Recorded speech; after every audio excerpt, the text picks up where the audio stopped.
Morning, everybody. I hope everybody's doing good. You're well and fine. So, I would like to begin with a quote: "To improve is to change, and to be perfect is to change often."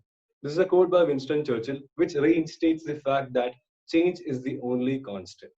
So, even our education system changed yesterday. We have proposed a new education system for. So, yesterday's summit, we talked about how things are going to change for the engineering freshers, who are fresher students who are going to appear for job interviews. So, today we are going to talk about a different breed of people, the MBA graduates, and how their scenario is going to change. What are the expectations that has been set by the corporates for the new MBA graduates? So, today we have two people with us who will talk about how the whole scene has changed. First of all, we have with us our program facilitator, Mr. Ranjit Keshav, Inside Job Guru CEO, a motivational speaker, and a leadership coach. Next, we have with us Mr. Ganesh Rajashekaran, graduated from Indian Institute of Foreign Trade, Delhi, and he's working with Metal as a sales manager. Metal is a platform for talent assessment and recruitment for corporates. So they actually know what sort of graduates are MBA graduates are required by the corporates. And I think Mr. Ganesh is the perfect person to throw some insight or throw some light on how an MBA graduate is supposed to how an MBA graduate is supposed to perform and what are the expectations are required by him. I think I would like to welcome Mr. Ranjit Keshav to begin the session. So please. Thank you, Sudev, and morning, everyone. So one of the key reasons why we decided to do the session was because yesterday what we felt is it was more inclined towards engineering. When the entire session happened, we kept referring to companies like TCS and Infosys, and we kept talking about technology. So I thought it was slightly more inclined towards engineering. So we thought, why not have a session exclusively for MBA students, so that it helps them in specific.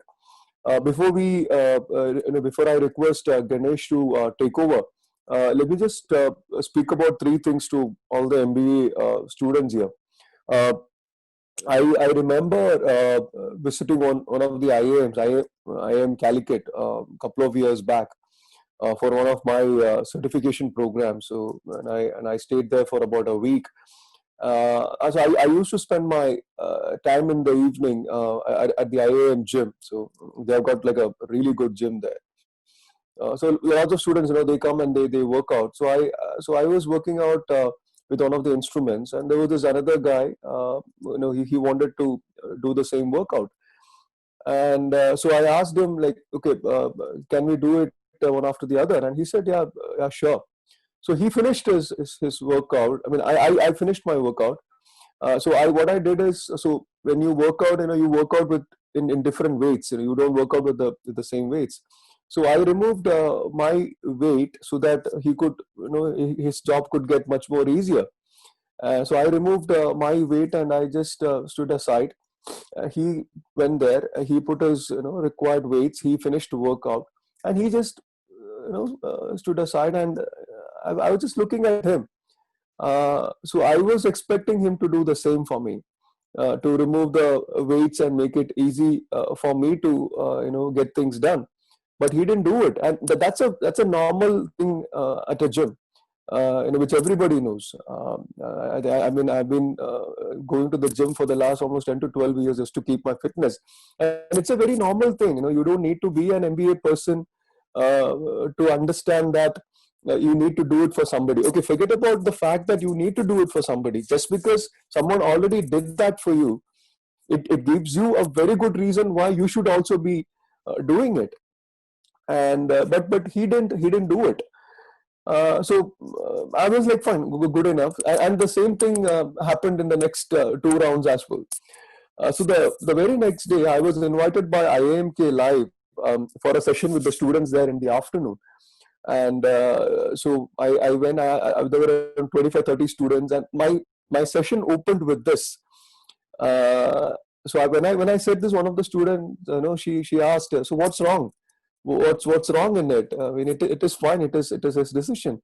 And I said, you might have this confidence that intelligence or your intelligent quotient or your grades or your academic strength or your CAT percentile will get you a job. Yeah, of course it will get you a job, but it will never get you a career. because a good CAT percentile will get you an admission in an IIM. A good academic grades, a good performance in the campus placement interview will get you a job. But if you want to grow in your career working for a multinational company, these things are totally trivial. The IQ becomes totally trivial. And what will really matter at some point of time is your basic empathy. Empathy in simple terms is what? I mean, it's just the basic understanding of what the other person is going through. You understand the other person's emotions, and that is when you work as a good team player. Because without empathy, you can never work as a good team player. Without understanding what the other person is going through, how are you ever able to sell a particular product to a person as a marketing guy, as a sales professional, as a marketing professional? If you don't understand what exactly your customer wants, how exactly your customer wants it, how exactly your client wants it, you will never be able to successfully sell anything in this world. Like, I have been doing marketing for my company for the last almost 10 to 12 years, and I'm not an MBA person from IIM, but still I'm able to sell my product. So there are certain things which goes beyond your academic grades. There are certain things which goes beyond your MBA framework, beyond your academics, beyond your campus. And this is one particular thing that I want every MBA person in this session to understand, that empathy is a very, very, very important factor for your success. Because MBA is what? MBA is all about being with people. It's about being with people, being with a team, working with a huge number of people. And so if you are not good with your empathy, then you have written your obituary very clear on the walls. Let me just tell you that. I don't have much time to talk about empathy, but I would really want you to go back and read more about the whole aspect of having a great empathy for people if you want to be successful with your MBA graduation. I would also recommend you to watch an amazing video by this person who is the MD and the CEO of ICICI Lombard. I don't know if he's still there, but his name is Bhargav Dasgupta. He's an alumni of IIM Bangalore. So he did a keynote speech for the freshers at IIM Bangalore. I think that was way back in 2013 or 14. I think 14, I guess, where he said, he said it very, very, implicitly, I would say. He said, you might think that IQ really matters. You might think when you are in IIM Bangalore, when you are in an IIM setup, you might think that IQ really matters. But what would really matter in your career is your EQ. And he says this, and he's an alumni of IIM Bangalore. He's the head of ICICI Lombard, and he says this. And when you actually get to hear it from the horse's mouth, you gotta believe that it is true. That is the first thing. The second thing is, when you go with your resume to a recruiter, they want to see how well you have developed a learning mindset during your MBA. That is very, very important. Recruiters are not just looking at which subjects you have learned, how much marks that you have acquired. No, they are not interested in that. They would like to know what sort of a learning mindset did you have during those 2 years. What are the kind of things that as an MBA candidate you did beyond your academics, beyond your textbooks, beyond your classrooms? Ganesh is from one of the premier institutes in the country, IIFT Delhi. IIFT Delhi, IIM Bangalore, IIM Ahmedabad. These are the colleges. These colleges become very, very challenging, not because of what is being taught in the classroom. These colleges become very, very challenging for the kind of framework that they have built for the students outside the classroom. For example, the kind of things that they do outside the classroom. So there will be quiz competitions in the night. There will be business presentations. There will be corporate interaction programs. There will be keynote speakers from different parts of the industry who will come and talk to these people. There will be various certification programs, various maybe some foreign exchange programs. So these are the kind of frameworks that these students at the top institutes, they work upon. Quite unfortunately, in Kerala, with most of the MBA institutes, we don't see such a robust sort of a framework outside the classroom. Yes, they do have their regular management fest, they do have their regular the workshops and the conferences, but I don't see a robust sort of a framework which will be helpful for you to go and talk to a recruiter saying that this is a testimony of my a learning mindset. So you need to have a learning mindset. That is very, what do I mean by learning mindset? The kind of things that you have learned in 2 years apart from your textbooks. So maybe, for example, how many of you have business writing skills? How many of you have email writing skills? One of the most important factors, MS Office, because without MS Office, I would never want to hire an MBA graduate. An MBA graduate who doesn't know how to work on an Excel sheet is of no use to me as a recruiter, because I would want you to put all your numbers on Excel sheet. A PowerPoint, and PowerPoint is not about what we do in our college presentation. PowerPoint is beyond that. MS Word is beyond. So I would want an MBA graduate to come to me with strong MS Office skills, strong email writing skills, strong business writing skills, someone who understands digital marketing, someone who understands personal branding.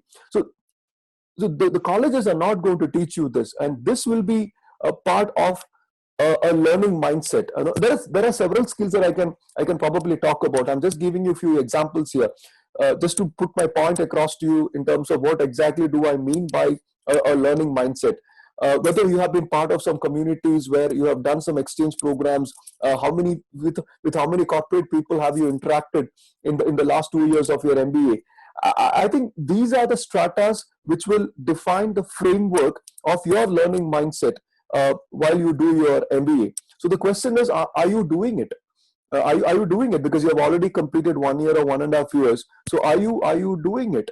And if you are not doing it, it's high time, because if you want to get into some good companies, when I say good companies, those are the companies which has got an international presence, which has got a large headcount, like number of employees. They have got global presence. So I'm talking about such companies. So you want to go there, compete with students from the top institutes, from the IIMs and the IIFTs.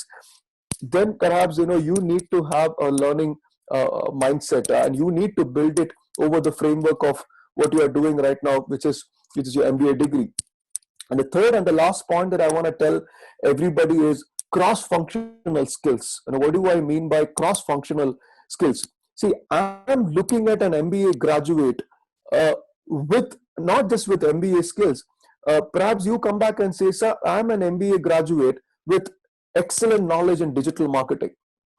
And for me, I put my money on that candidate, because that particular person has got understanding of what exactly is digital marketing, plus he has got an MBA degree. So I can probably do a cross-functional thing with that particular person. I would love that. A person who specializes in sales and marketing, but has done an HR certification. Oh, fantastic. I would love to have that sort of a person. A person who has done HR certification, has done some sort of HR specialization, has done some sort of certification in marketing, or some sort of an internship in marketing. So such cross-functional sort of a profile really excites recruiters. So somebody yesterday asked me this question: so how do I select my specialization? Go ahead and select a specialization which works for you, but that shouldn't restrict you to just that specialization. I want you to think beyond your specialization. Go and I'm not talking about expertise, but I'm talking about exposure. Go and get your exposure in other functionals as well. So in the next 25 years, digital is the way forward in the next 25 years. So if digital is the way forward, as an MBA person, what exactly I can do in a digital platform? What exactly I can learn there? Okay, what's wrong in an MBA person learning about analytics? Nothing wrong. You can still learn about analytics. What's wrong in an MBA person learning about UI design or UX design? You can still learn it. What's wrong in an MBA person learning about digital marketing? Because when you come to me as a recruiter, you put across that profile to me, and I see that this person has done enough to prove his empathy. This person has done enough to prove and put his point across to me in terms of his learning mindset. This person has a profile which boasts absolutely fantastic cross-functional skill and exposure. I will put my money on that candidate. I'll definitely put my money on that. And I'm only looking for such candidates. And that is what is going to happen probably in the next 12 to 18 months with companies, because companies are looking for quality people. And once they start looking for quality people, the criterion to judge the quality people will become very, very narrow. And then I'm just looking at a single point focus. Is this person has been able to put some identity, now I'm taking this word again, identity, on his profile?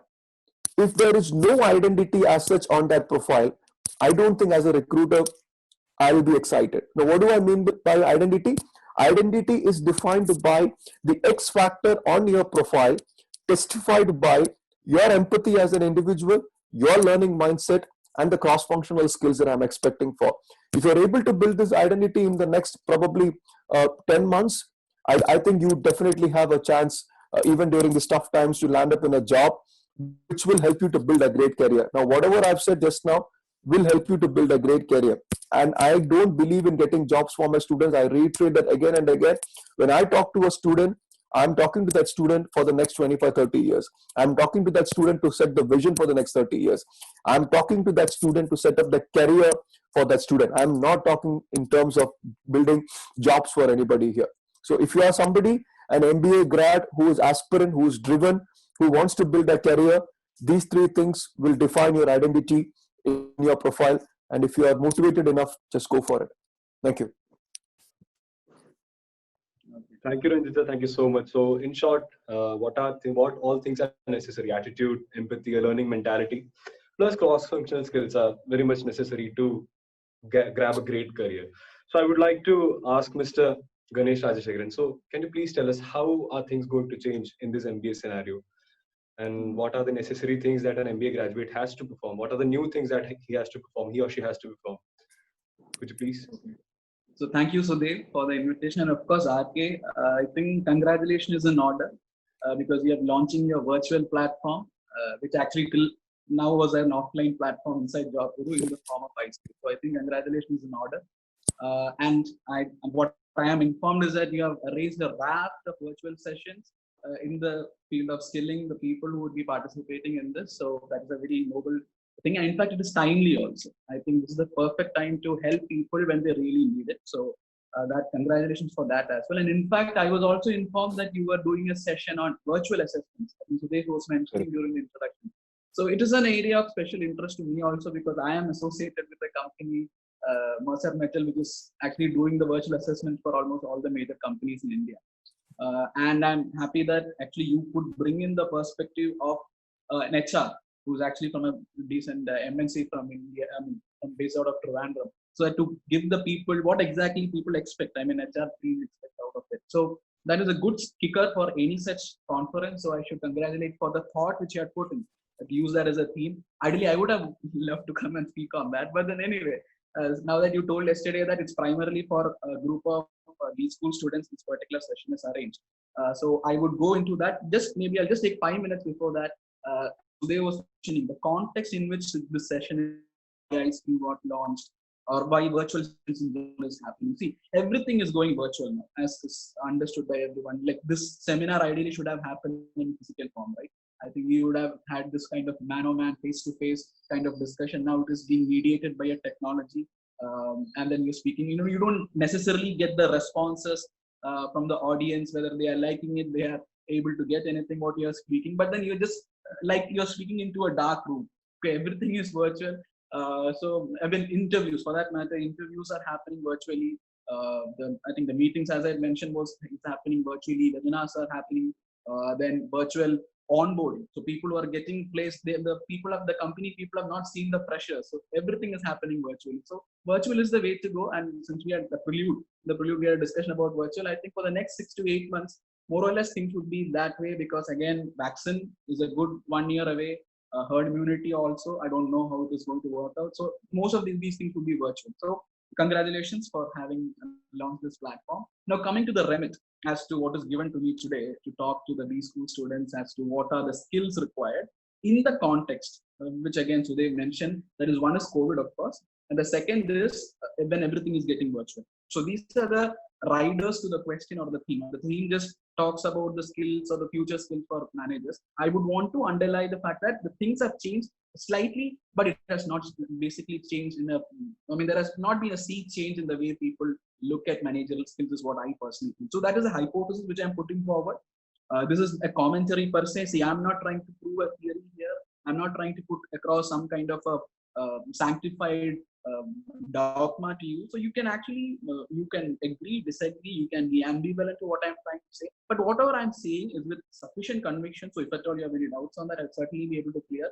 And also is primarily driven from my personal experience during my academic period, during my MBA school, MBA school studies, and also from the various industries where I have been working. So it is all is driven from that. It is nothing textual about it. As I've not written my autobiography till date, so obviously it is not from the text, even which you would have seen. So I'd rather dive into the session per se, and since the target audience or the people who are supposed to be listening it mostly are from these school students, I would want to first and foremost let you know that we pursue any course. I think Ranjit was talking about the empathy, the values which human beings are supposed to possess, which is some of the most important, because if you want to grow in life, obviously those values are there. But I would restrict my discussions specifically to the point where as to why a person pursues a course. Like for example, if I'm a BTech student, I would naturally pursue the course for 4 years, hoping that I get gainfully employed after 4 years. Okay. By gainfully employed, what I'm trying to mean is you get employed and for which you're getting paid.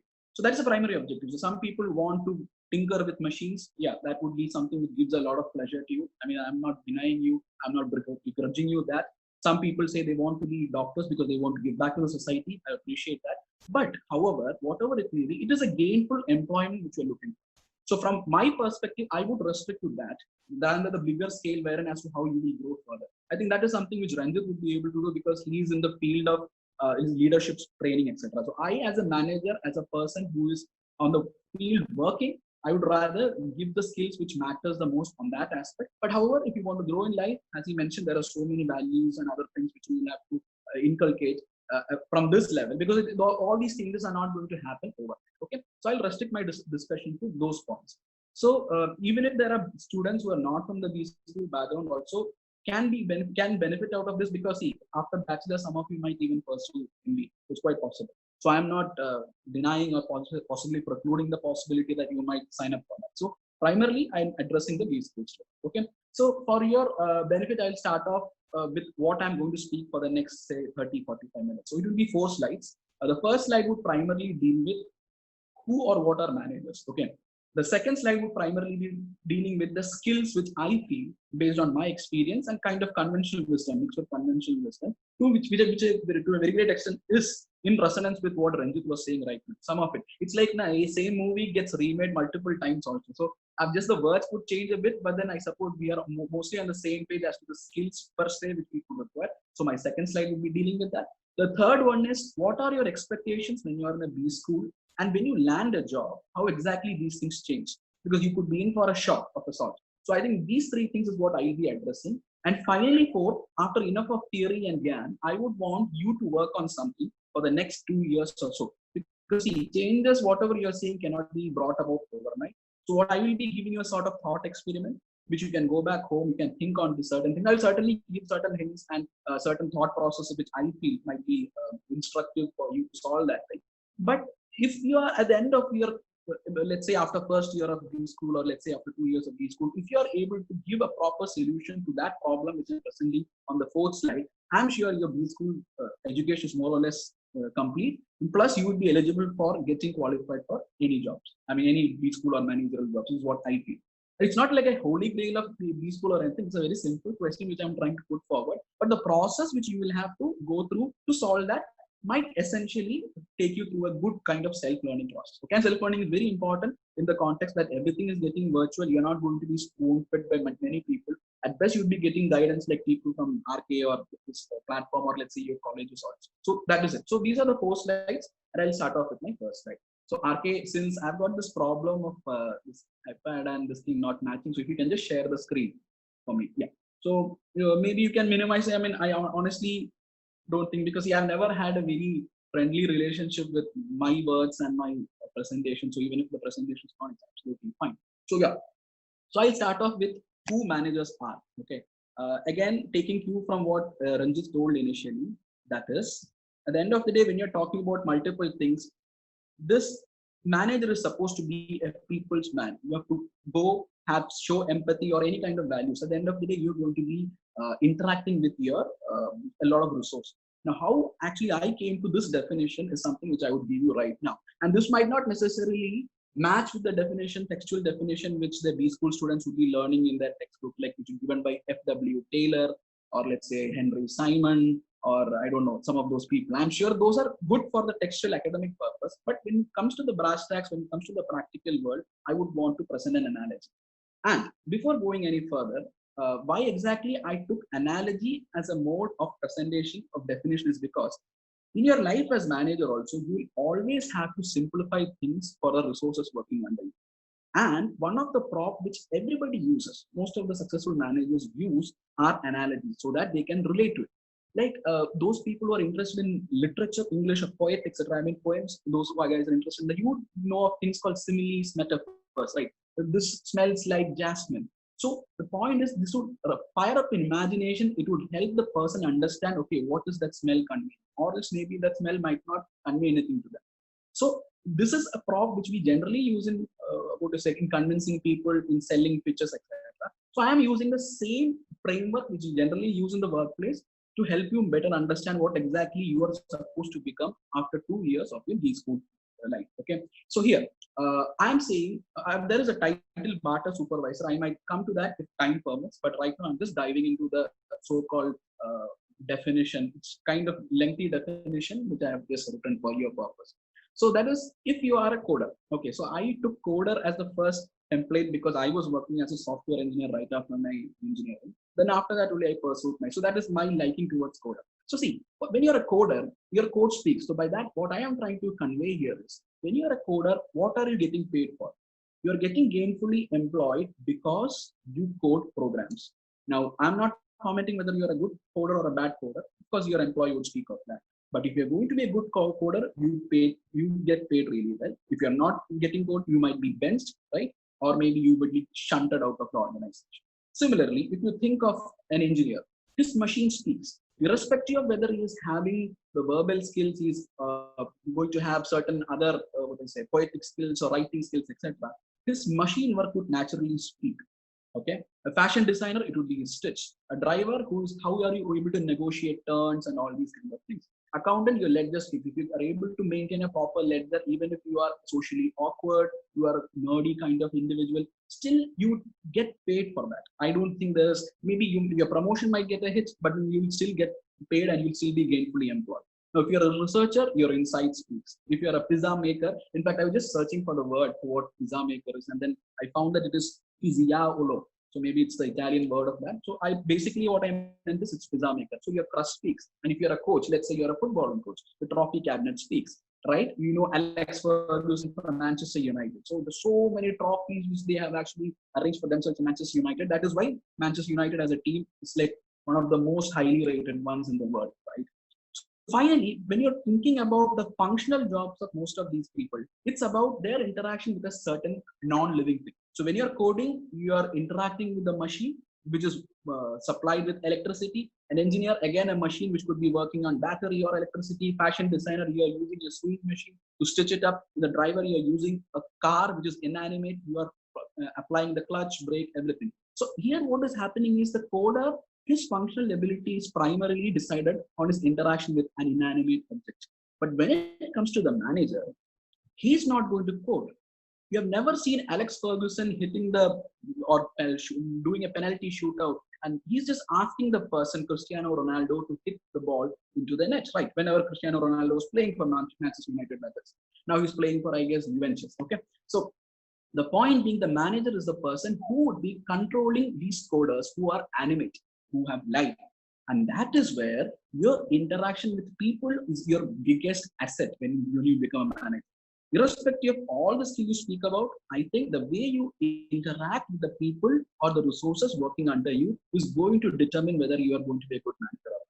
And that, before COVID, after COVID, I don't know, after floods, before floods, those things are not going to change. I'm very confident about that. But however, However, how you are able to influence the people or the resources working under you would actually be depending on the skills which you would possess, which I will be throwing some light into in my next slide. Okay. So technically speaking, what I was trying to put through to you, into your mind by this definition is that manager or managerial science or management is all about personal management. And that is why when you talk about a value like empathy, which Mr. RK was talking about, whether it be sympathy, empathy, motivation, whether it is able to convey a certain idea to them in a simpler fashion, everything is about that. So it is all about your skill to deal with people, to present them with an idea which they can consume, absorb, and execute for you. Because you have got a bigger responsibility as a manager to achieve a certain goal for a company. And you make the coder or the engineer or the fashion designer, depending on which company you're working. Let's say if you are working in, let's say, Aditya Birla Group. So you'll be having a fashion designer. So you have got a summer collection coming up next, let's say winter collection coming up next November. You would want a certain stitch to be done in a certain manner so that it sells, it makes money for the company. And that is what you want to make sure that this fashion designer is sticking to. A driver, if you're working for Ola, let's say you're a manager, you're an Ola manager, and you want your driver not just to ride properly, on top of that, you will have to get the star ratings from the customer, right? Then the good word of mouth would spread and the company becomes much more equipped, the cash flow increases, and everybody is doing good after that. So manager at the end of the day is not the one who will be driving the car, he is the one who will be driving the driver.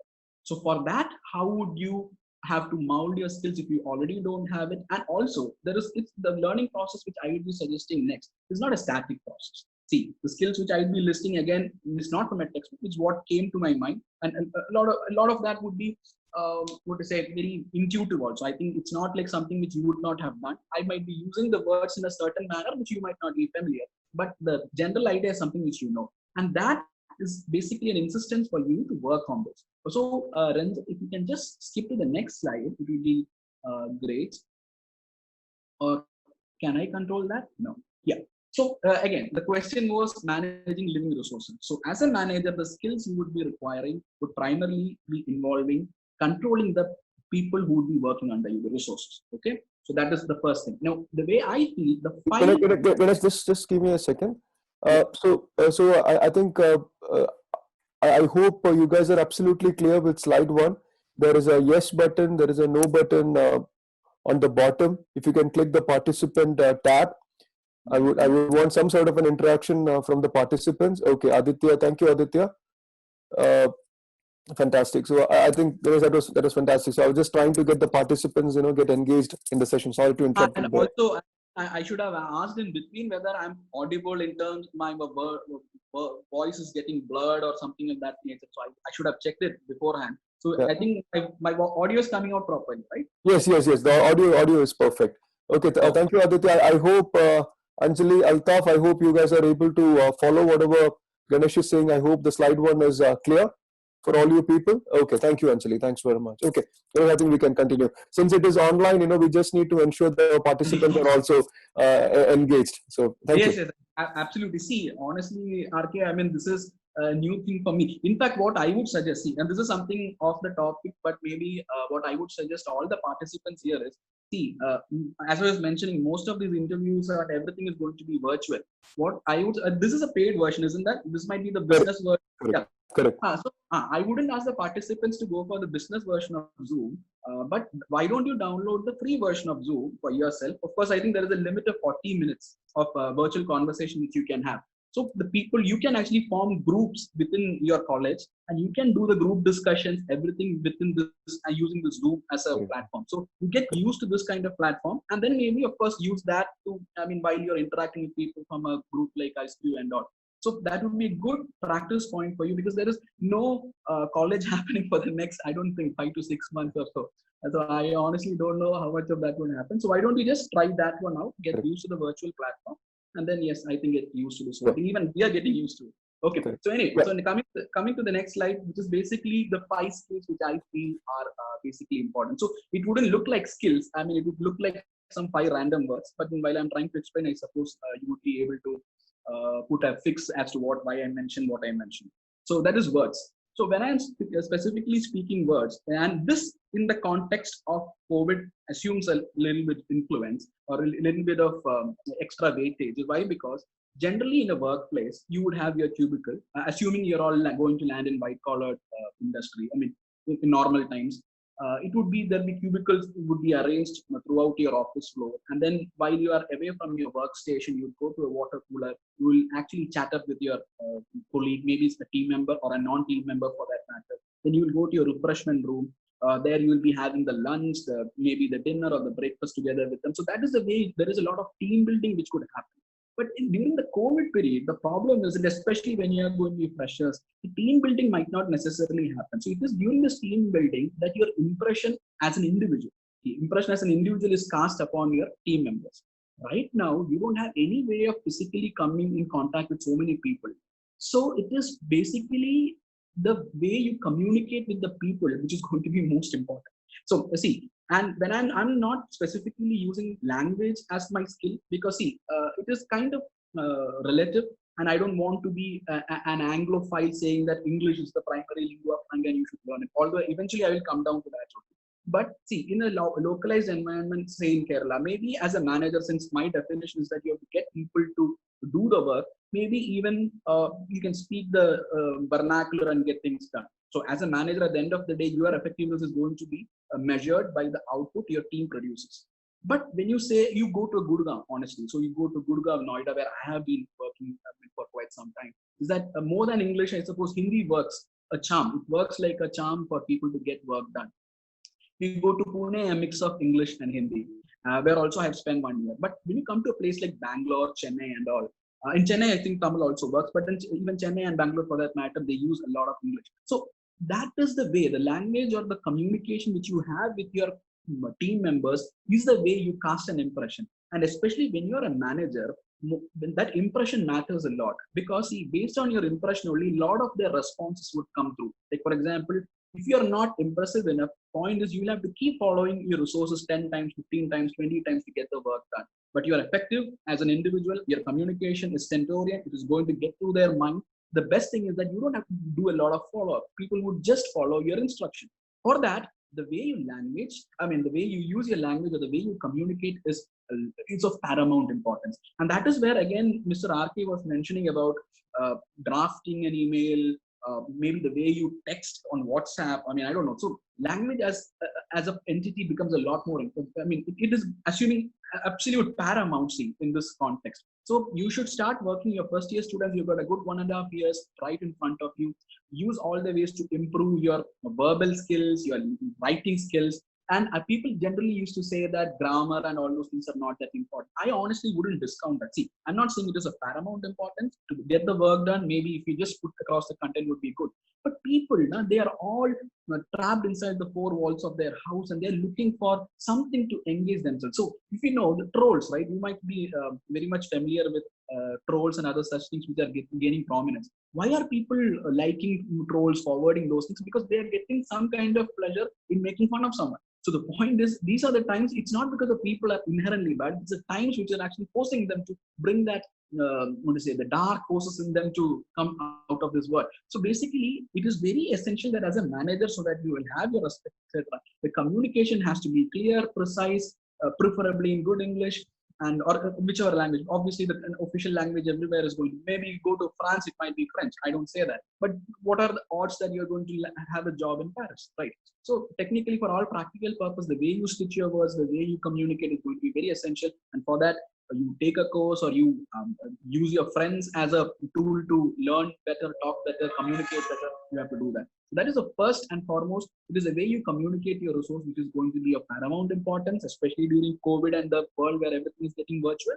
So words, you can use it interchangeably as language also. I wouldn't mind.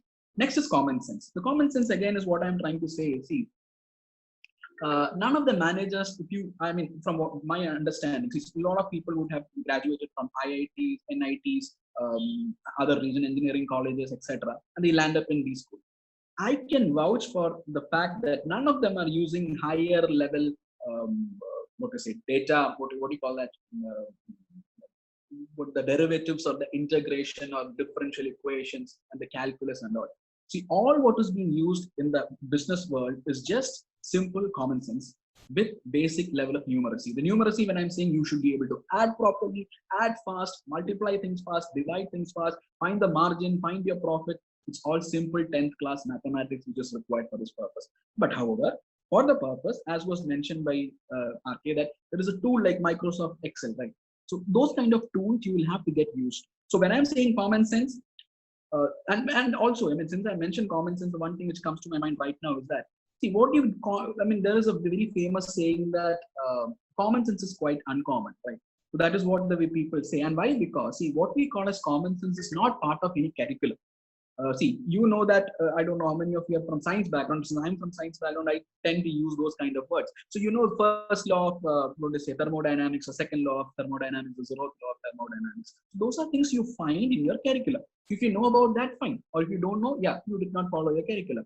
But common sense is actually why, when you are going to open a bottled soda, I mean, a bottle of soda in, let's say, under high pressure, why will it fizz a lot? Or maybe when you go to a hill station, and if you're going to, what to say, cook rice, it will not be properly cooked. Those are common sense. You might be employing the rules like atmospheric pressure is less and all those kind of concepts behind that. But the common sense basically means applying your the concepts which you learned in your classroom onto normal day-to-day affairs. So similarly, if you develop common sense, which obviously is not an overnight ability, you keep working on that. It's something, if you have, you would basically shine like a star, like a very bright star, or Sirius, which you shine like a North Pole in whichever field you're going to land. Curiosity was again what was mentioned, the learning mindset, which RK was talking about. Curiosity is not because, see, your coder friend or your coder resource or your driver resource has got his work cut out.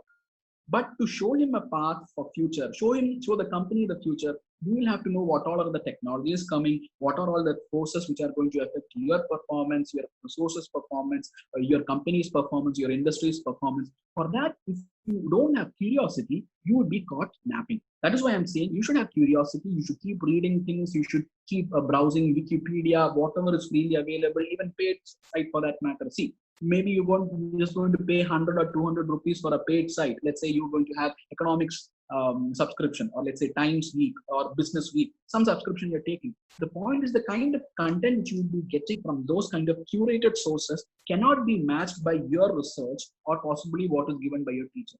So for that purpose, to just basically quell your curiosity for your survival only, you can use multiple sources which are found in on Google or maybe on web, online, wherever you can find. But the point is, you should remain curious throughout your life. And even I am also trying to adhere to all these kind of skills which I have listed. Not that I am fairly, achieved my target and all, because this is an evolving process. Okay, it is never a static process; it keeps evolving.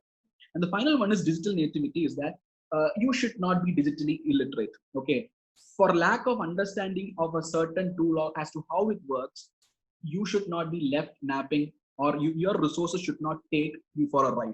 Basically, what I'm trying to say is that there are elderly people in certain very old organizations and they are not digitally very literate. So what happens is that the resources who are young, who are more net savvy, digital savvy, would actually take their managers for a ride. So that should not happen for the new young managers like you who will be coming out of the college in the next 2 years, which basically means you don't have to understand the inner workings of the platform, but you just have to have a mindset to know how the tool is going to work. That's it. So, for example, the tool which I'm talking about, where I was working, that is Mercer Metal, it is actually a recruitment tool. It is a simple enough tool. It is very easy to use. But nonetheless, some of the managers or clients are so confused as to how they want to use it. They keep calling us. They keep and when the candidate who's taking the examination, he is actually involving in some kind of sharp practices. They are not able to spot it. Then they will have to come back to us. So there is a lot of resource, time, and money of your company and yourself which is getting wasted just because you are not digitally literate enough.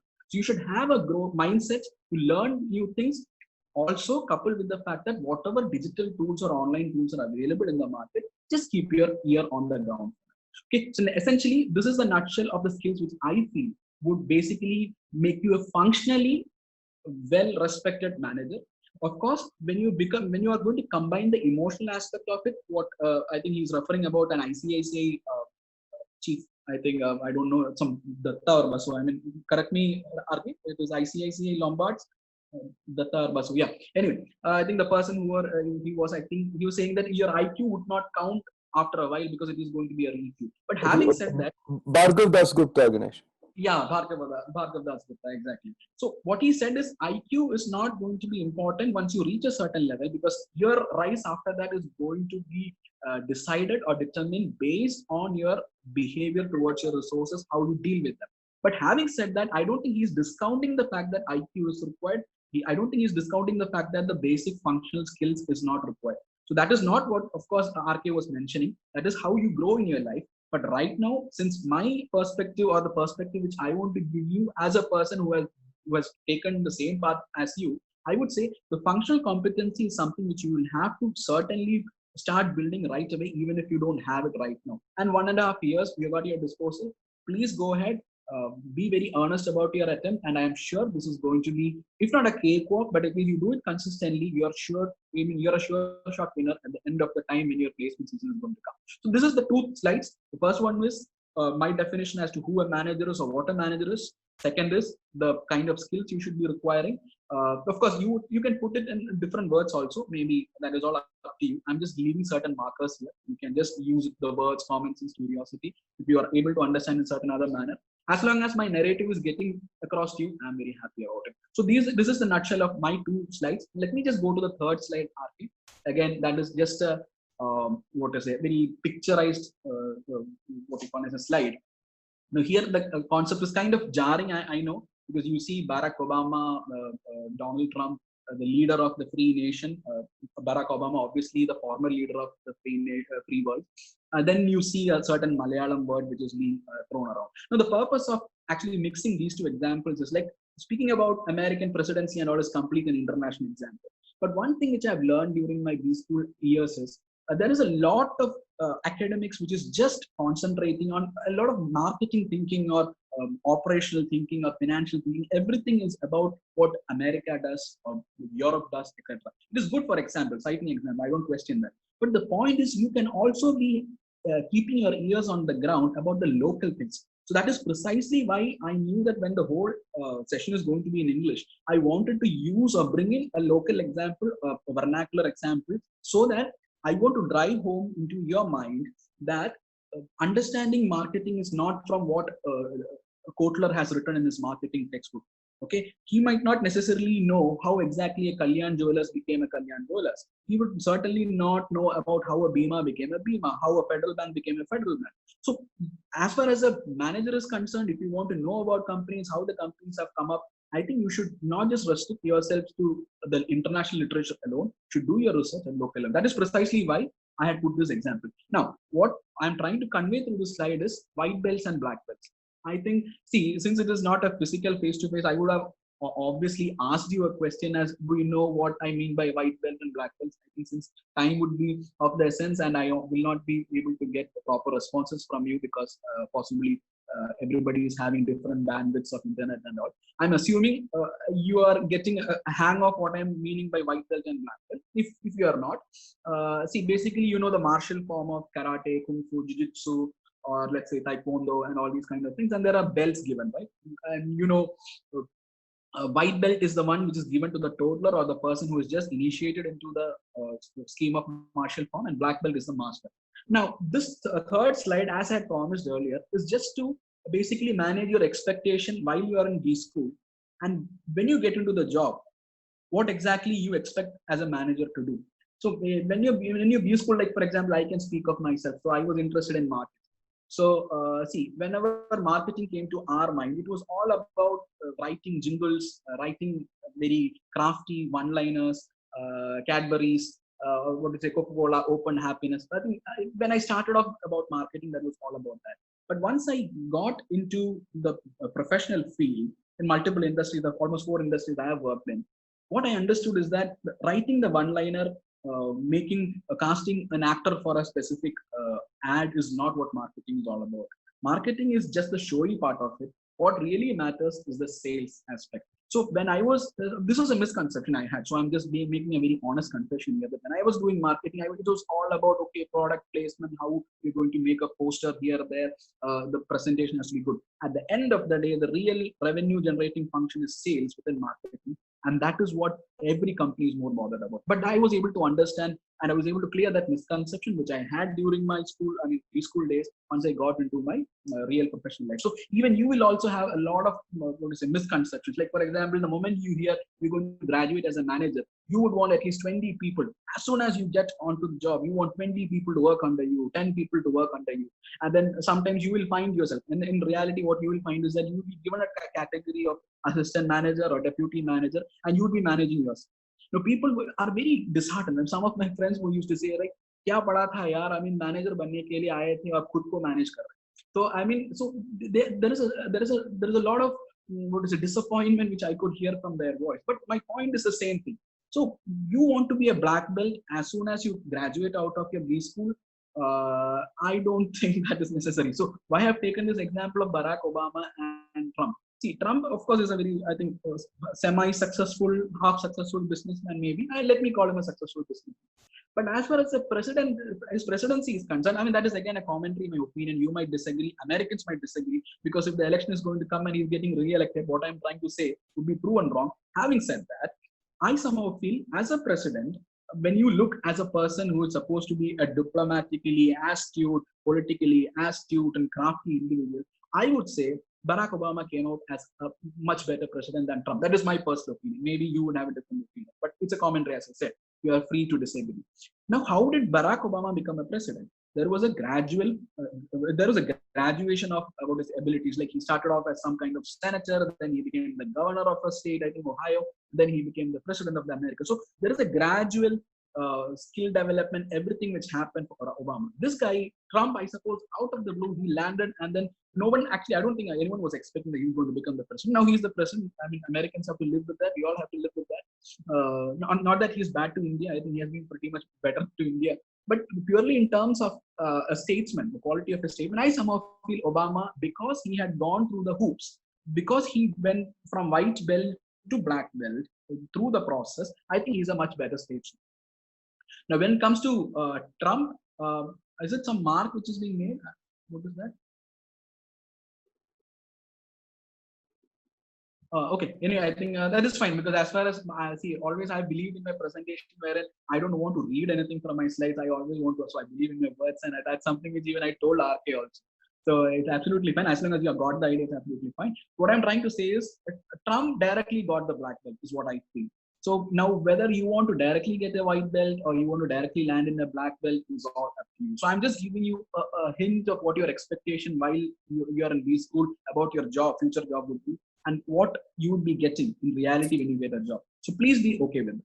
And the second question again, second example, why I'm quoting is, as I said, I want you to keep your ear on the ground about local things also. So I'm giving a local example. Or hyper local example, if I may call it. But then, of course, I rate Fahad as a very exceptional actor. I like him. I mean, especially with OTT and other such things coming, I think a lot of people from Bollywood or other such industries are also giving a lot of credits to him, plaudits to him. But then this guy, when he came up, even you see Mr. Mammootty, I think Mr. Mammootty is also there on the picture.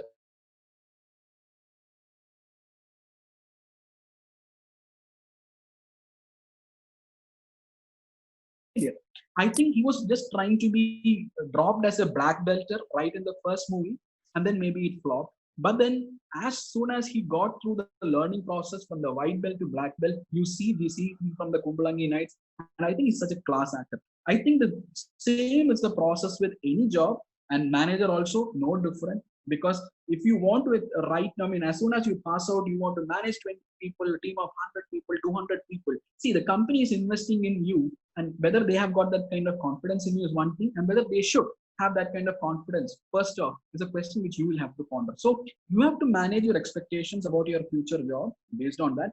However, you should make sure that the skills which I mentioned in the second slide, or in many more skills, I'm not saying that is an exhaustive list. Any of those things which you find worthy of accepting, or worthy of trashing, you trash it, absolutely fine.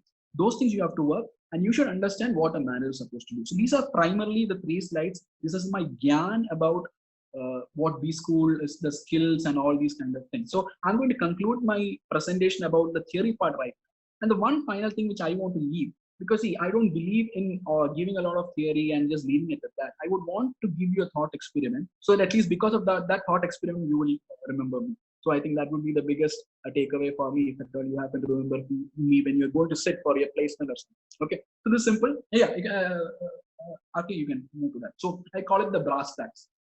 So there's a usage. I mean, I've actually used at least 5 to 6 figure of speeches in this 4-5 slides, because I've got a liking for English words, idioms, and all. And I make sure that I very forcefully insert that. Some of it might be jarring, but some of it might be interesting. So that is my way of igniting your curiosity. Okay, so the thought experiment which I want to throw to you right now is, if you are to start a coffee manufacturing company X in Brazil, design its go-to-market strategy for Indian market. So this is my simple question. So when I was introducing you that this is a question, if you're able to solve at the end of your 2 years of MBA, you will become a complete MBA. I was not exaggerating, but you might be kind of disappointed because it's just a 2-line question.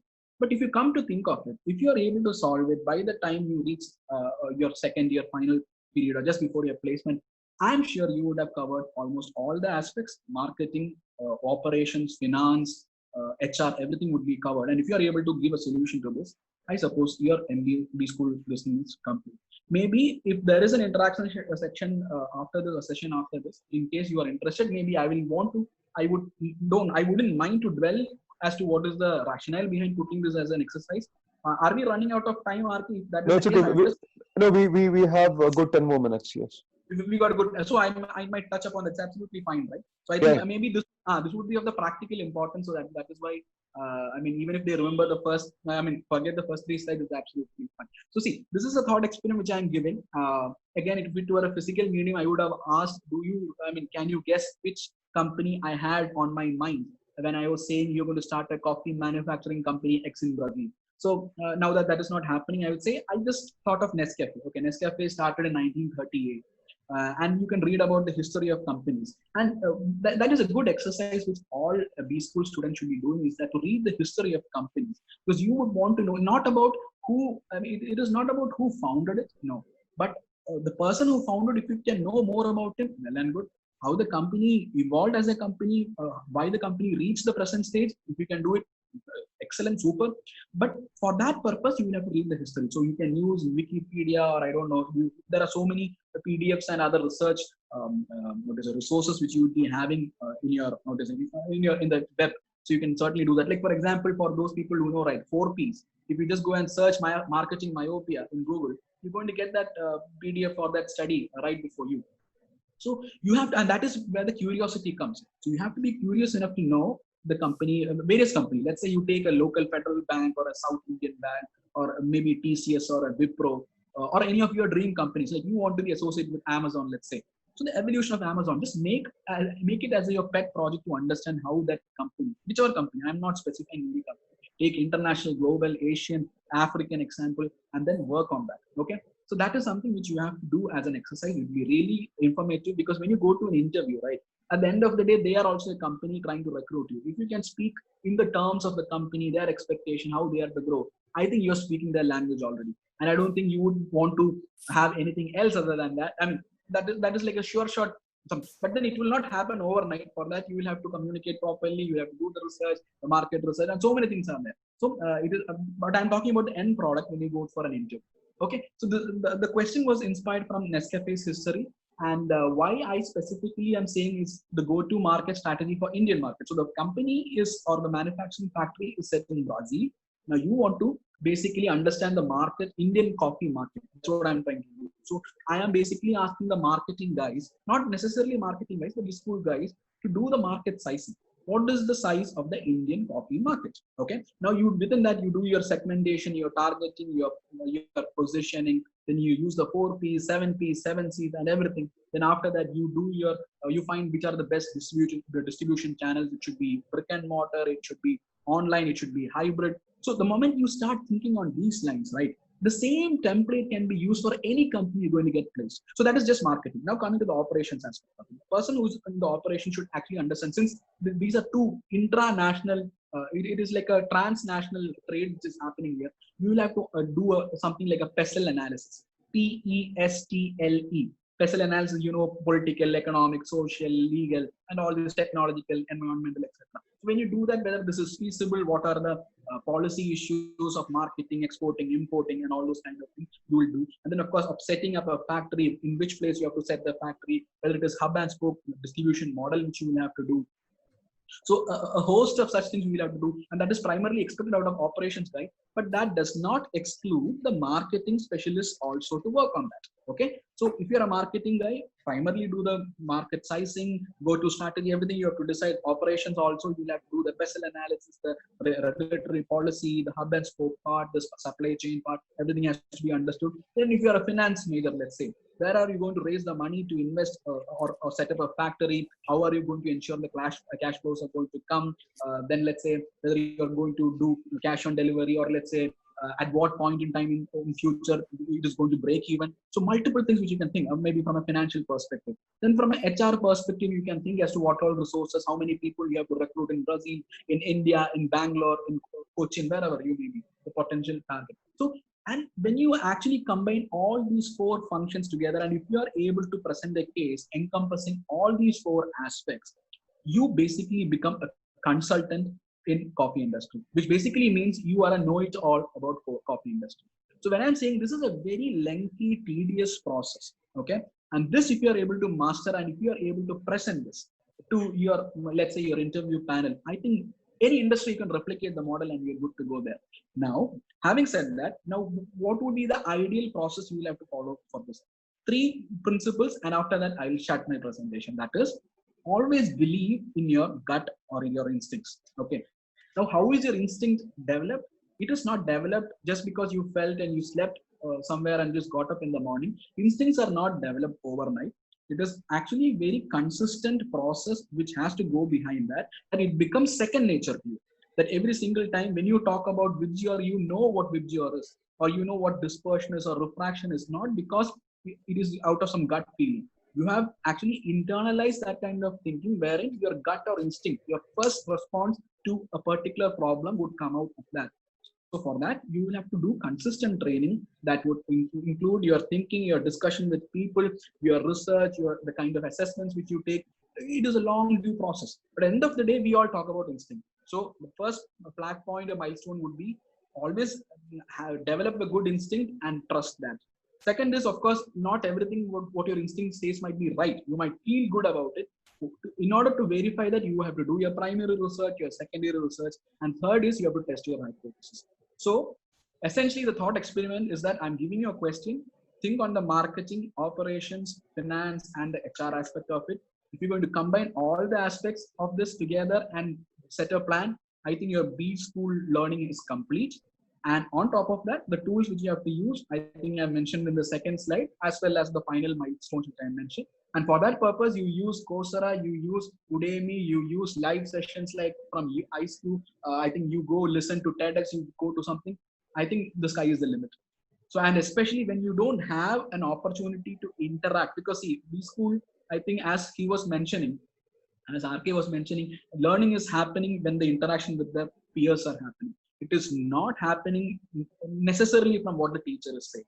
Because see, teacher is talking about a specific case study, and then we are all literate enough to understand that a lot of insights. Maybe he or she might be able to give us 2-3 insights. But the real learning is when we debate with our friends who are part of our class or outside the class and those kind of things. For that, you need a group of informed, curious, however, very respectable, civilized group, so that you can hash it with them and finally solidify your thoughts, your education, everything. So which you might miss for the next 6 to 7 months. So somehow you will have to cover for that. So that is one apprehension I have for you as a person who has gone through the process, that you would be missing peer studying a lot. I don't know how you would be able to cover. Maybe RK can come in. I suppose that is the one thing which, if you can offer them a solution, I think that would be the best thing. So that's about it. I mean, this 4 slides, I think I've kept it, but in brevity in my speech has never been my hallmark. So in case I've spoken a bit too much, you felt it as verbal diarrhea, then please, we call it as MSG in our context, marketing and sales gas. So, but then it has worked well. I mean, it is not like if you're verbose, it is not like people has not bought my things, etc. It has worked well for me. That is why I'm not changing it to a very, very great extent. But in case you did not understand certain things on all, I'm sorry for that. Maybe you can always reach out to RK or me for that matter. And RK, please address that last thing which I feel that's a real apprehension which I'm registering. That can you help them to do something on the peer study aspect of it so that they learn, because single learning, I mean individual learning would be really difficult. The learnings which they have of self-learning is honestly not that great. So if you have a solution for that, please offer that. And that's it. So I'm completing my session. Thank you. Thanks a lot for your patient listening. Thank you. Thank you, Ganesh. I think I've given you a clapping emoji. Kiran has also. I feel like I've completed a semester of my MBA in the last 45 minutes. So we're just going to take last 10 minutes, guys, and that's it. Just to sum it up, the one particular point that you said, Ganesh, about the curiosity part of it. Let me just put a valid point to it. After this session is over, I would want all the students to go to Google and watch Steve Jobs' Stanford speech. Okay, Steve Jobs' Stanford speech on YouTube, and there is this one particular point, and I had seen this long back. I think that was the first point that he said, the connecting the dots. Where he said, you will only be able to connect the dots backwards. Where he said, he was absolutely bored of the university classes and he was just loitering around the campus. And all of a sudden, he saw this calligraphy course that was happening in the universe, and with absolutely zero clue, nothing, no interest, no skill. He said, just out of my curiosity, I walked into the class and I did the entire program. And so calligraphy is supposed to improve your handwriting or read your handwriting, etc. And he said my handwriting was as bad as it was even after completing the course. And he said my entire life I was thinking, why did I ever do that? Why did I ever walk into that classroom to learn calligraphy? And he said I could never figure it out until the point when I started designing the first Macintosh. And he said, and if you look at these Apple products, the hallmark of Apple products is very simple, right? They're sleek. The design is fantastic. They feel really good. They look really good. At least in the beginning, that was one of the USPs of Apple products. And he said, while I was sitting down to design the Macintosh laptop or the Macintosh machine, he said the first thing that came to my mind was aesthetics. And that aesthetics had come to me from the calligraphy class, that everybody can write, but some of them can write beautifully. So everybody can make machines, but some of them can make beautiful machines also. And he said that calligraphy class has got nothing to do with Macintosh or what I was doing at Apple. But I was able to connect the dots because I was curious enough to walk into a class where I had absolutely no clue, no skill, no information, no correlation with whatever I wanted to do in life, but still I was able to connect it. So, and that came out of curiosity. That just came out of curiosity. And I don't know how many people are part of, how many people who are part of this session are part of the subsequent part of the IceCube WhatsApp group. I had put a poster today morning. I purposely did that, saying that we are doing this program for the MBA pre-summit. And I put a message below that saying that students who are interested in MBA at some point of time can join the session. And I think only 2 people got back to me. If I was probably your age, 19 or 20, I'm getting a session where I don't have to invest any money. And thankfully to Ambani and few other people, I'm getting a 2 GB free every day. I would have pounced into that opportunity to listen to a person just to know, okay, what that other person is saying, what this jazz is all about. Okay, maybe a Ganesh Rajasekaran, who is this guy? What is going to talk about? Okay, he's from IFT Delhi. There will be something that I can probably learn or at least be aware of, so that when I go for an interview, I can probably talk about it. So that is curiosity, right? And you will only grow if you have curiosity in your character. Otherwise, you won't. I have sat down in a financial accounting class at IIM where I had absolutely no clue, like what exactly is finance. And that professor, I still remember, he said, "You please leave the classroom. It is okay if you don't understand." I said, "No, sir. I want to sit down the entire 3 hours just to listen to you, so that I at least get a couple of terminologies to learn, to be aware of, so that when I go and talk to some students from some financial institutes, I can at least say, see, I'm really bad at these financial terminologies, but I know a couple of words. It's just like, you go to Calcutta and you're talking to them and the first thing you say is Balo Bashe. I don't know if I got it right, but that makes people feel really good. Oh, Mallu guy has come to Calcutta and he's saying Balo Bashe. That's amazing, right? And every time I meet up with students from Karnataka, I say this: the only Kannada word that I know is Gotilla. And the moment I say this, my ice is broken with them, and they love me for that. And you should listen to Shah Rukh Khan. Whenever Shah Rukh Khan speaks to different people, he makes them feel their own. He'll find some sort of a connect from somewhere or the other, and he'll connect it with something. And that is because he is curious. He wants to read. So curiosity is something that you can, you have to have it if you want to grow in your career, if you want to reach the top. Because without curiosity, there is absolutely, I don't think there is anything else that I can put it in the top 3 when it comes to success.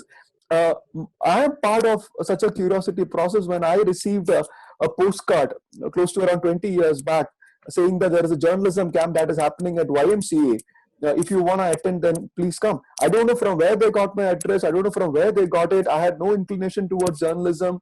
All I used to do was just to speak to people for debates and elocutions, and that's it. I went for the journalism camp. I met 75, 80 students. On the 3rd day evening, I landed up with an internship to work in an online company called as WebDunia, and that was way back in 2001. So 19 years before, I landed up in an internship with an online web media company called as WebDunia. I ended up working there for 2.5 years, and that internship certificate got me my first job. So see how that is connected. And that is what curiosity does to people. So when somebody puts something, okay, is it going to cost me some money? No, it is not. But is it going to cost some time from me? Of course. So that is where your power of sacrifice comes in, right? You should definitely go and listen to Jordan Peterson on YouTube. Jordan Peterson on YouTube, he speaks about power of sacrifice. That if you want to reach the top, you will have to make certain sacrifices. You will have to sacrifice your time to invest into something else. Without sacrifices, you are not going to reach the top. And he says a very, very simple thing. He says that the best part about you and me, if you're watching this session on a YouTube using internet, and if you're able to understand your English, you're privileged. But the more than that, the best part is you get to choose your sacrifice. You get to choose your sacrifice. So at this point of time, you might be thinking, why am I doing this session? Why is it going for 1.5 hours? This could have got over by 45 minutes. I could have gone and played PUBG. I could have gone and watched some Instagram videos. I could have gone and watched some Facebook videos. You sacrificed all that. 23 people at this point of time sacrificed everything else to be part of this session just because out of your curiosity. And I want to appreciate you for that. And that is the first step. You have already taken the first step for success. You have already taken the first step to build your career.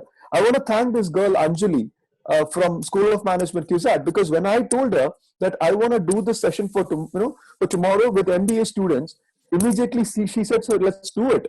And she sent me the list. And let me tell you this, Anjali, that there were a couple of placement officers from leading B schools. They didn't even respond to the message. They didn't even respond to the message. So that means we have a system, at least in Kerala, we have a system where people who are responsible to build career for students, even they don't have the curiosity. So when people who are part of the system doesn't have the curiosity, how can we actually expect the students to have the curiosity? That is the biggest problem. I want to listen to Ganesh Rajashekharan. I am curious about it. I want my students to listen to it. That's the reason I organized a program for MBA students. It was not planned. It was just decided last evening. So the unfortunate part is people like you and me are part of a system where even people at the top, they are not interested in this curiosity. We talk about things like syllabus, right? Why we are doing this topic? Why they cannot have an industry relevant subject? Because people at the top are not so curious about it. They don't want to work on it. They don't want to brainstorm. They don't want to move out of their comfort zone. They don't want to probably sacrifice anything else. So I think that particular point about curiosity, Ganesh, I think you have hit the nail on the head. Just to sum it up, he spoke about using words. Absolutely correct. I worked for a company called as Dara Donnelly and Sons, and I remember my AVP telling me that whenever we had a meeting, I'm just giving a gist of it, just an example. Whenever we had a meeting, I kept on saying this. I don't completely agree with you. I don't completely agree with you. And he was an amazing manager. He was from UK. He was an Indian but brought up in UK, Karthik. And I remember Karthik came out and said, Ranjit Keshav, instead of saying I don't completely agree, why don't you say I partially agree with you? And the whole perspective changes. And he said, the moment you say, I don't completely agree with you, I don't completely agree with your team, the problem is you're sending a negative sort of a vibe. And I was just 23 at that point of time, and I was not even an MBA graduate. And he said, if you can start saying, I partially agree with you, then your team is going to work with you. And then I realized, so words really matter. And what Ganesh had said is absolutely right. Words really, really matter. I can still disagree with you, but I can still be cordial. And you need to learn that. And the last point that he said about the black belt and the white belt, I would want you to go back and listen to Rajdeep Sardesai's conclave for India Today, where he spoke about how Modi is winning elections. You like it, you don't like him, you like him, you agree with him, you disagree with him. The fact of the matter is he is winning elections. And Rajdeep Sardesai was asked this question, why is it that he is winning elections? And Rajdeep Sardesai very simply said, as in Ganesh language, he's a black belt. He's a black belt. You know what Rajdeep Sardesai said? He said, Amit Shah and Rajdeep Sardesai, they have an age gap of 15 years. Okay, I mean, it might come as a surprise to most of you. Amit Shah met Modi when Amit Shah was 22 and Modi was 37. And both of them together started fighting their first election. Can you guess in which year? They started fighting their first election from 1987. So they have been working together for 33 years. So that is like a Tendulkar Ganguly, or that is like a Dravid VVS Lakshman coming together. So they have been fighting elections for 33 years. And now you are trying to contest with a pair who have been in this machinery, in this well-assembly line for 33 years. You take everything else, but can you beat that experience of fighting elections for 33 years? And that is the true hallmark of a black belt. That is a true hallmark of a black belt. So you agree with them, you don't agree with them, but you cannot take those 33 years of competency of fighting elections, because they have started. And how did they start? They started with a municipal corporation election in Gujarat. They didn't fight the legislative elections or assembly elections, nothing. They started fighting from a normal municipal corporation election. So as a student, if you are asking me, so will I be able to go and compete with a student from IIM? Then I'll say you can definitely compete, but you will have to give that time. You will have to start fighting the election from the municipal corporation and then reach the assembly elections. That is the point of being a black belt. Start your fight your election from the municipal level, and then you go to the assembly level. At the assembly level, we will fight the IIMs. Definitely we can do that. The only thing is the IIMs, they get to fight the elections at the assembly level in the beginning itself, because they have a good CAT percentile. They graduate from top institutes, top companies come and hire them, and they take them to the best of the companies. So if you come back and ask me, sir, will I ever get an opportunity to go and work with a BCG, a Boston Consulting Group? Will I ever get a chance to go and work with a Baring Point or a Blackstone or probably, in our days it was like Deutsche Bank or Credit Suisse? Of course you can. But the only thing is, you need to invest that time. You need to invest that time. You need to fight that thing from the bottom. You need to do certain sacrifices, and you need to be like super curious about everything around you, literally everything around you. And that is the only way that you are going to build a great career. And I think that is pretty much sums up what Ganesh tried to tell all you people. So Ganesh, thank you so much. It was lovely having you. Okay, I think some fantastic person has put the mic on unmute. Okay, so thank you so much, everybody. So before you leave, just the last bit of point. I'm just putting a poll. Okay, fine. So I'm just putting a poll for the pre-summit MBA. Okay. I hope you guys can see the poll. Yes? Okay, great. Thank you, Harita. So could you just cast your poll here? Would you like to learn more job skills in the next 10 months? let me just see how many of you probably vote. Okay. Can you guys see the poll? Yeah, okay, great. Would you like to be mentored by someone in your journey? I think yes. Okay, Karisma, okay. Yeah, 3. Okay, okay. Ashit, Gautam, all of you can vote. Ashit, all you guys can probably vote. Okay, great. According to you, which is the most important from the below for MBA jobs? English communication and job skills and both. Okay, great, great, great.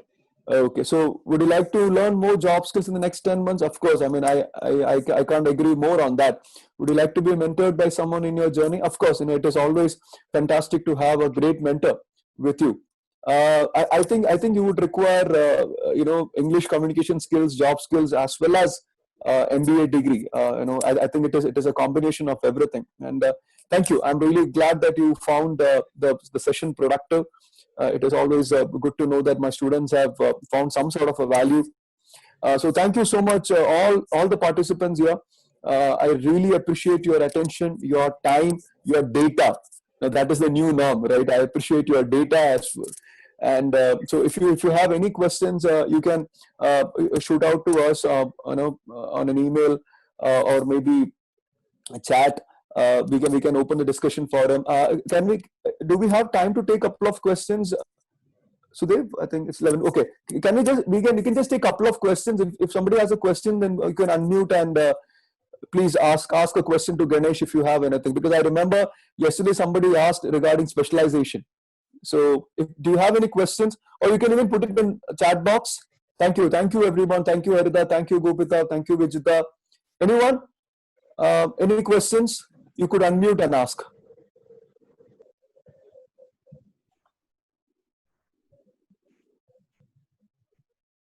Thank you Karisma, thank you Kiran. Any questions, anybody? Please feel free to ask the question. Don't feel inhibited. It is perfectly fine. Even language doesn't matter. Yeah, so Ashit is asking me to talk about the kind of engagement that we have been doing for the last few years. I think during the summit, I'll be talking about it, Ashit. We have a detailed presentation in terms of why IceQ is probably one of the right people to do this job. I'll definitely talk about it during the summit. I hope to see all you people for the summit. It will be fantastic. I've always believed in the fact that I should run a business where I'll be able to add value to people. And I think that particular point I should be able to drive during the summit. I'll definitely do that. Any questions from anyone? Since I spoke about power of sacrifice, nobody is leaving the chat. Okay. So I'll ask one question to Ganesh before we wind up, because somebody asked me this question yesterday. Ganesh, how do they choose a specialization? Because most of these MBA students are first years, so they have to make a choice with the specialization in the second year. So how do they do it? Any tips from your side? Honestly speaking, I had taken marketing and trade. So marketing as trade as my specialization. Honestly, I did not put too much mind into the case as to why I had taken that. Honestly, you can, because by the time you get out of the college, because I have worked initially as a consultant, then I was working in as a marketing manager somewhere. I was in a government company where I was not doing any marketing, I was doing PR. So actually it was public relations, or basically managing ministers and all those kind of things. And third one, right now I'm doing sales. Honestly, I have not found migrating between these three in any way difficult. At the end of the day, I strongly believe that you can have the skills and move across. But people who are in finance, I tend to see they are very focused as to why they should take finance, and then they pursue that course. But when it comes to marketing, operations, and HR, people are very flexible. They keep moving. So at this point in time, it depends. So if you have to ask me what are the parameters which you should have to look, to a very great extent, it is a human thing or a personal thing. See, salary is important, right? So all the North Indian friends I have had in IFP Delhi who have taken finance, they had very clear-cut idea as to why they should want to be in an investment bank. Okay, there are no ifs and buts about it. They wanted money, simple as that. So they know where they wanted to land, Nomura if it is, or if it is some other front-end banking, in, let's say somewhere in New York, London, wherever they wanted to. It was purely driven by money. They used to pursue CFA. There was a course called CFA, which they would be taking on the first year and second year. And third exam of CFA would be conducted only after 2 years of work experience. So people have taken finance who are hell-bent. They wanted money. And they will. Some of them say that they are good with numbers. So not everybody were chartered accountants and all. Some of them came from engineering background only. But somehow they felt they were mathematically a bit superior. They are very fast and all. So that's the reason they took. I don't think people wanted to get a meaning out of the financial life. No, all the people who took the money, wanted money, went for finance. As for marketing, see, the people who are kind of garrulous, who want to speak a lot, who want to mix with people, I think they naturally they would be inclined for what you call as marketing. But marketing is such a flexible place that you can move between any of these things. So at the end of the day, you got a gift of gab and certain numeric skills. I think you can go across. So I've seen marketing people jumping the most. After getting a job multiple space, and then of course operations. Operations also the job opportunities within our system is coming in two forms. One is factories. Okay, factories, which is like basically production facilities, how you manage that. Now, since the so many, Amazons and the Dunzos, right? The logistical companies have come in. Supply chain has got a big attraction. That kind of people who want to pursue that have got a big opportunity in that form. Other than that, supply chain is kind of limited. Except for if you get into an Amazon, a Dunzo, some kind of carrier agent and all. Let's say Myntra or Flipkart or whatever you call it. It is a good opportunity. But apart from that, I think supply chain as a discipline, people generally don't take. And I've seen even in my college, most of the IIMs also they don't take. Only some colleges like NITI in Mumbai, they are specializing because they are associated with an engineering college. So most of the mechanical engineers, they have got some mechanical engineering and they land there. So I would say the choice which people would be having, and then HR. And HR is a landscape which was considered very bad or which was like a dead end sector until recently. But now HR is becoming strategic HR, wherein they are actually having a greater say as to the kind of resources. Earlier, but whenever HR is there, right, they were doing the routine jobs of payroll, this, and all those things. Right now, they are having a great say in what kind of talent they have to recruit. So when you talked about empathy, those psychometric aspects and all those tools have come into picture, HR has taken a front seat in taking resource decisions. So if you are pursuing HR, it is equally good. But if your job location, the geography which you are trying to get into, let's say in Kerala, you want to get into an HR, I honestly don't know those kind of tools to what extent they have adopted. You say in Bangalore, it is highly rated now. In Chennai, they are reaching that level. Bangalore, Delhi, it's all top rate. So if you're going to pursue HR. So the parameters which ideally people look for, if I'm going to speak very bluntly, is salary, of course, job security, which is a myth. There is no such thing called job security. I think COVID has proven that because you have to keep switch every 2 to 3 years. You have to keep switching jobs. At least, but by taking the course, you talk about job security. Third is then your family goals. Life goals like you want to get settled in a certain place, a person with whom you want. So all those kind of life goals, which of course I think is subjective to people.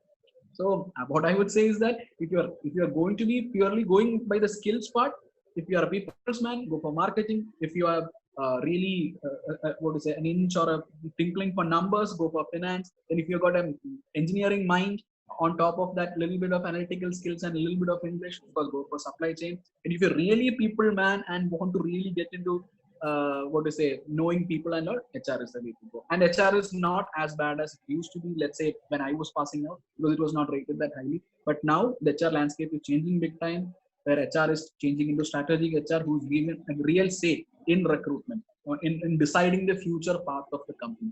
So these are the 4 things, and I think these would be the thumb rules which I will have to give you. Thank you.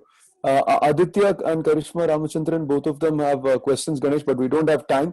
But Aditya and Karishma, both of you can get in touch with Ganesh on LinkedIn. I think, Ganesh, is that okay? On LinkedIn, they can touch base, right? Okay, so Karishma and Aditya, please get in touch with Ganesh over LinkedIn. He will definitely, take your questions. So Aditya is asking career growth in finance jobs, as well as I think Karishma is asking about the opportunity of supply chain and logistics in Kerala. Yeah, so I think I'll take it. So please get in touch with Ganesh over LinkedIn. And the last point about specialization is See, you take any entrepreneur, at the top, you will know that every successful entrepreneur has done marketing at some point of time. So if you're really ambitious, if you're really aspirational, if you really want to make a lot of money, reach the top of the rungs of the ladder, then I would believe that just keep marketing as an option with you all the time. Because it works. It works, and as Ganesh said in a session, that the backbone of a company is sales. And so there is always an opportunity with marketing. So even if every other industry dies down, you require a marketing team to go and sell your product. So there is always an opportunity with sales and marketing in every industry, regardless of the vertical that you are in. So I'll always say keep marketing as one of your options, because most of the colleges, they offer dual specialization. So one, as a backup, as a marketing, and also if you're running a company, you should have some sort of an understanding of marketing. For operations, you can still hire a person. Finance, you can still hire a person. HR, you can still hire a person. But as an entrepreneur, as a CEO, if you don't understand the nitty-gritty of how marketing and sales work, I don't think you can ever run a company. I'm saying this out of my own experience. So yeah. So thank you so much, Ganesh, and Sudev, over to you. And once again, just thank you, Anjali. Thank you, Femina ma'am from Ilahia, for ensuring that your students were part of the session. Thank you, everybody, for being part of this session. And it's been a pleasure. I will meet you guys soon. Thank you. Stay safe and take care. Okay, so as Ranjit sir said, simplest guide to MBA. I have never heard of such a simpler definition for a manager. Like, your resource speaks for you. And if I try to summarize this whole session into 2 words, that would be curiosity and sacrifice. You should be curious and you should be ready to sacrifice. And it's a privilege that you get to choose what you have to sacrifice. And in the end, I would like to tell you, stay safe, be safe, and